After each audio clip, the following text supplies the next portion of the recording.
So let's talk about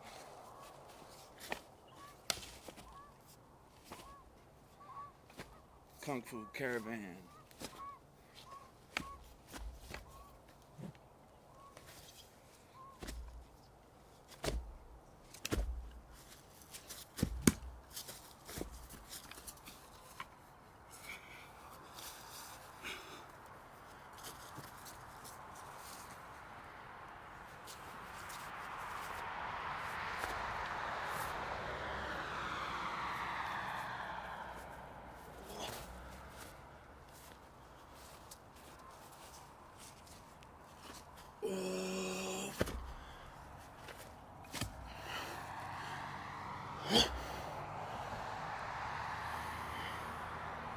So I say we let him in, California. They can come live behind Crescent Bar on the other side of the river. Why not? They're just people, dude. You let them in. That's the spirit of the Statue of Liberty, you know. Go read that whole thing again, what she's all about.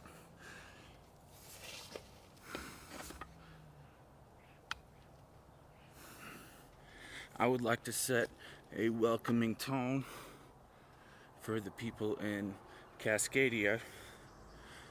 If you put up barbed wire that doesn't set that kind of welcoming family tone, I would like to set with the southern half of the continent. So yeah, we do let them in. That's territorialism. The white man just came to this continent with his territorialism, thinking he could own plots of land, thinking that he could own the land. And that will be very hard to overcome. The people in Seattle, it's very ironic that they have such a hard time with rent. They never listen to Chief Seattle. You don't listen to Chief Seattle, you're going to have very high rent. And you're going to be ripping off the generations below you with your landlords. You need to become a more sharing society. You have to go from your capitalistic greed and your quest to be rich at the expense of others. That's what that business mentality brings to the table. So I've talked a lot about currency and if we should even have a currency, because what that does. So, let's talk about it. I think it's been a boon to society. If you have differing currencies of all nationalities, you could have disputes in the long run. So there is this push for a one world currency. It is only logical to come to that conclusion if you have two competing currencies. One day you could have conflict due to the fact there's two competing currencies. It's just that simple. Anyway, here in Cascadia, I would like to preserve our ecosystem and our water.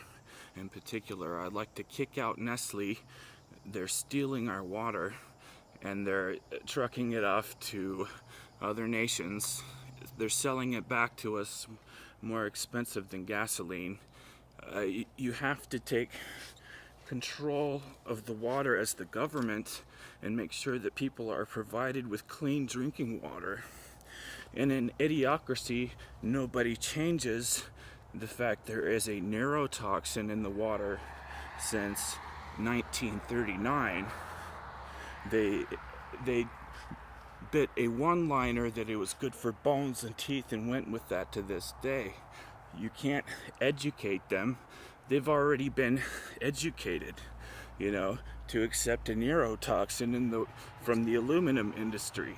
So when they can't get rid of their waste, they put it in the municipal water, and you have decades of people drinking that. What do you do about it? You become the government eventually. I make the argument that a popularity contest does not necessarily create a good government. If the majority are kind of dumb and ignorant about a lot of things, that doesn't make a good government. Socrates would argue you wouldn't just let anyone sail a ship at sea. You have to have somebody who is aware of the world situation, somebody who has situational awareness, like me, in contrast to Jay Inslee. You see, when the Vegas shooting happens, he bans bump stocks because Stephen Paddock in the window, and the shooting is actually from a helicopter. If there's a helicopter machine gun going off and you're banning the wrong weapons, I mean, how do you expect people to defend their families? The majority are not always right or wise about things. In the case of self-defense, they're no longer wise about things like the founders of America were. Now, consider all this red tape around the Second Amendment. You've been led to believe you can only have handguns, you can only have a hunting rifle. Now, I've seen what they've done in other countries, and you want to model after that, and I think that's fine and everything, but listen. If you had an invading army like North Korea with machine guns and their special forces that have 150 plus rounds, how are you going to defend your family when you just have a hunting rifle and there are special forces in your town with superior weapons? Now there's laser beams now. The West has been attacked with arson, okay? What have you done about it for the last 4 years since I've been president? You've ignored me, you've mocked me and made fun of me. That's the easy cop-out, that's the easy thing to do. But when you're getting attacked with laser beams from Apache helicopters, you ought to think twice. You ought to be like, well, maybe we should have better firefighting. Maybe we're not really that good at firefighting yet. And I could see a lot of innovation that could take place. We could be pumping water out of the river like we never tried before. We could be hauling huge lines up the mountain, and we have fires right next to the river. That's pretty much inexcusable to me. We could have airships.